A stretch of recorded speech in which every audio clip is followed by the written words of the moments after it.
The clock is ticking for that first day of school in Ohio's largest school district. And in just 2 hours, another round of negotiations will take place between Columbus City Schools and the Columbus Education Association.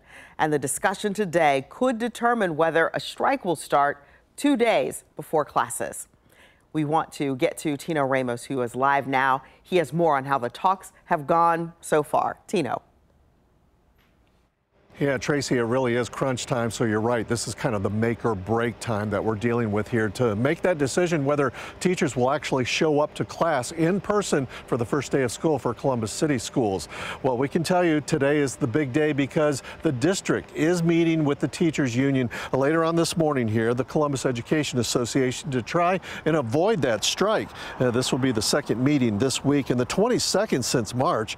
You know, during Tuesday's meeting, the two groups were able to reach an agreement on two key issues, but they remain far apart on others. Now, if no deal is reached with federal mediators at hand, the Columbus Education Association has a meeting scheduled for Sunday. It's at that time they will vote whether to go on strike.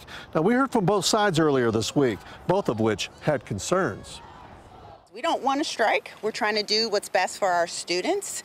No kind of alternative plan will take the place of our experience. CEA continues to refuse to negotiate about compensation, which precludes us from getting our students back in their classrooms.